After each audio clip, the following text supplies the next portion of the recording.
Na aula de hoje nós vamos continuar a aula anterior dos métodos de classes. Hoje nós vamos ver os métodos estáticos. Os métodos estáticos eles pertencem à classe e não a uma instância específica, como a gente estava vendo até a aula passada. Eles são chamados diretamente na classe, sem a necessidade de criar um objeto com new. Então aqui a gente vê as diferenças entre os métodos de instância e os métodos estáticos. Então, até agora a gente trabalhava com métodos de instância, que eles pertencem ao objeto, à instância específica. Já os métodos estáticos, eles então são pertencentes à classe. Nos métodos de instância, todas as propriedades são acessadas pelo this. Então, é obrigatório o uso do this. E aqui os métodos estáticos, eles não têm acesso a esse this, mas somente a propriedades que são declaradas também como sendo estáticas.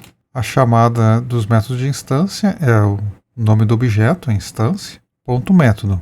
Enquanto que os métodos estáticos a gente pega pelo próprio nome da classe e o método. Então quando é que a gente usa os métodos de instância, como a gente vinha usando, são basicamente para ações que dependem do estado do objeto. Por exemplo, o conta.depositar. Já os métodos estáticos, o uso deles é para funções de utilidade que não dependem do estado do objeto. No caso, a gente pode ter uma classe moeda, onde tem um método formatar, então que ela não depende do estado do objeto. Seria um método estático que é comum a todos os objetos. Então nós podemos fazer um exemplo aqui de método estático. Vamos criar aqui uma classe então chamada calculadora estática. E eu vou ter um método estático. Então para declarar o método estático a gente usa a palavra reservada static mais o nome do método. No caso aqui eu vou chamar ele de somar, onde vamos receber dois números, o número A e o número B, e essa função ela vai retornar também um number, então eu boto aqui dois pontos number, e ela faz basicamente a soma dos dois números, então ela retorna o A mais o B. Então aqui é uma função normal, como todas as outras, com detalhe que ela é estática, utilizando o estático.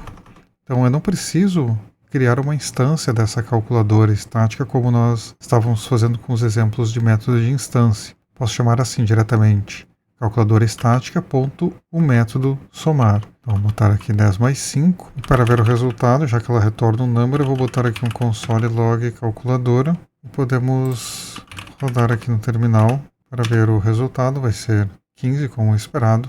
Então esses são os métodos estáticos. Depois a gente tem a questão do encadeamento de métodos, que é uma técnica que permite chamar vários métodos em sequência na mesma linha de código. Para isso, então, o método ele deve retornar o próprio objeto usando o return this. Então, como é que nós podemos fazer isso? Eu vou criar aqui uma outra classe, só que agora ela vai ser, então, uma calculadora. Vai ser normal, uma classe sem método estático, para demonstrar essa técnica do encadeamento de métodos. Então, classe calculadora, vamos ter aqui um construtor, onde eu vou ter um atributo total, que vai ser um number, inicialmente ele vai ser 0. Por enquanto não vamos fazer nada aqui, ele vai ser inicializado automaticamente com o valor 0. Eu posso fazer o seguinte, vamos botar um somar, que vai receber um número, e esse somar então aqui ele vai somar no total, então boto total mais n, e aqui eu boto um return this. Então esse return this, o que ele está fazendo? Ele está retornando o objeto atual, que vai permitir o encadeamento que nós vamos fazer agora na sequência. Posso ter uma outra função aqui, multiplicar, recebe um n que é um number, e essa multiplicar então, eu esqueci de colocar aqui, já que a função ali em cima ela retorna um this, eu preciso informar isso aqui também.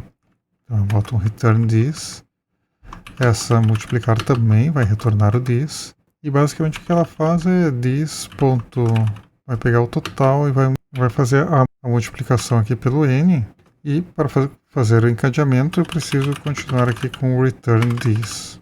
Eu vou pegar aqui o get total, vamos criar um getter total, ele vai retornar um number, e o que ele retorna vai ser o this.underline total. Agora, como é que a gente pode fazer o encadeamento desses métodos aqui, somar e multiplicar, da minha classe calculadora? Vamos criar uma instância da calculadora, vou chamar de calc, boto new calculadora, vamos chamar da calculadora o método somar, vou botar somar 10, e agora a gente pode encadear os métodos. Eu posso chamar aqui um o multiplicar, 2, e posso chamar o somar de novo, 2, e pegar o resultado total. Então aqui o que está acontecendo? Eu estou chamando o método somar. Como o somar é que ele me retorna o próprio objeto, eu consigo continuar encadeando os métodos. Então foi o que eu fiz aqui. Depois do somar, eu estou multiplicando, chamando o método multiplicar e somar de novo. Esse ponto total, o que ele faz então é chamar o meu getter total. Para vermos o resultado, eu posso botar aqui um console log resultado, que nós vamos ter o seguinte. Então, a minha calculadora ela foi inicializada aqui com 0. Quando eu botei um somar 10, nós vamos ter 10, depois vezes 2, vai dar 20, mais 2, somar, então o resultado deve ser 22. Se eu rodar aqui, nós temos exatamente o resultado 22. Então essa é uma técnica também que a gente utiliza para fazer o encadeamento de métodos, mas para que isso funcione corretamente, nós temos que sempre retornar o this das funções que nós queremos encadear. Depois nós temos também a questão da sobrecarga de métodos. A sobrecarga ela permite definir o mesmo método com o mesmo nome, só que com assinaturas diferentes. Isso a gente faz com parâmetros diferentes. Então no TypeScript a gente define as assinaturas e depois uma única implementação que lida com todos os casos. Então funciona basicamente assim. Eu vou criar aqui uma classe logger, por exemplo. Vamos definir então as assinaturas do método log. Então eu vou ter um log que vai receber uma mensagem, vai ser uma string, e ele não vai me retornar nada. Então eu boto aqui void, e eu posso ter o mesmo método onde ele vai receber, em vez de uma string, ele vai receber um objeto. E da mesma forma ele não vai retornar nada. Então são duas assinaturas para o mesmo método. E aí eu faço a implementação propriamente dita. Então eu posso receber aqui um parâmetro que vai ser uma string ou um objeto. Então aí aqui é a implementação do método, que ele pode receber então tanto uma string quanto um objeto. Nós temos essas duas assinaturas diferentes. Então aqui dentro eu posso fazer uma diferenciação, eu posso verificar o tipo do parâmetro que foi passado. Então se foi passado aqui, por exemplo, uma string, eu vou fazer o seguinte tratamento. Eu vou colocar aqui um console log apenas para identificar. Então console log, e vamos, como se fosse um logger de mensagem, vamos botar aqui um log mensagem, e eu boto a mensagem que foi recebida. Então podemos botar aqui o parâmetro, e depois eu posso verificar se não foi uma string, muito provavelmente foi o objeto que foi passado. Posso botar o mesmo console log, só que vamos colocar aqui log foi recebido um objeto, e vamos botar aqui um método para exibir parâmetro. Na verdade eu estou transformando o objeto para uma string, é o que faz esse método stringify. Então com isso aqui eu termino a implementação do meu método. Então duas assinaturas e uma única implementação para os dois casos de passar tanto uma string quanto um objeto.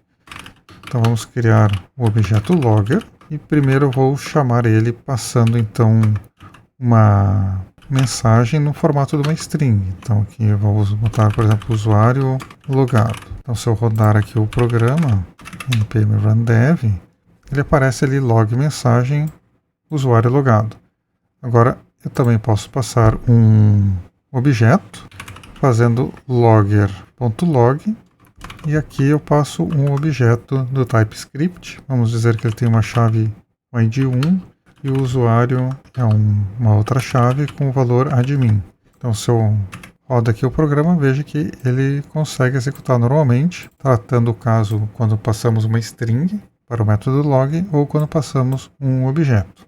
Agora nós vamos estudar a questão do problema do this em callbacks. Então, na aula anterior nós vimos que o this em uma função tradicional pode mudar dependendo de como ela é chamada. Isso é um problema comum quando passamos um método de classe como um callback. Então eu vou exemplificar esse problema para ficar mais claro. Vamos criar uma classe timer, onde eu tenho o meu contador iniciado com valor 0, e vou ter um método que seria um método normal, onde eu vou fazer aqui um this.contador, vamos incrementar ele, e eu vou imprimir aqui o console log o valor desse contador, o valor this.contador.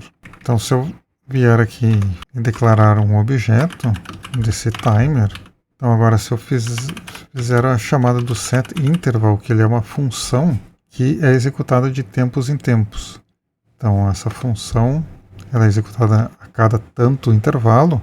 Então aqui o primeiro parâmetro é a função que eu quero chamar para ser executada, por exemplo, de 1 em 1 segundo. Então no caso aqui são 1000 milissegundos. Então essa aqui seria a minha função callback, que está dentro aqui do meu objeto do timer, que é o contador. Então veja que se eu rodar agora, ele vai então exibir um contador n a n, que seria not a number. Ou seja, esse this ele está sendo perdido aqui porque ele não tem mais esse contexto. Então a melhor solução nesse caso é usar um arrow method. Ele vai garantir que o this será sempre o objeto onde a função foi criada. Fazendo dessa forma aqui, eu vou parar o nosso programa. Esse método tick, eu transformo ele numa arrow function. Então eu vou dizer aqui que ele não vai retornar nada e boto o símbolo da arrow function e o resto do código exatamente igual. Então se eu for rodar agora, o mesmo código ele vai funcionar corretamente, vai fazer a contagem 1, 2, 3 e vai incrementando a cada 1 segundo. Então nós temos que ter cuidado com o uso do this. Então nós vimos aqui que numa função tradicional, quando invocamos um callback, o this ele é perdido. Então para manter o contexto do this, a gente cria então uma arrow function para esses casos. Até a próxima aula.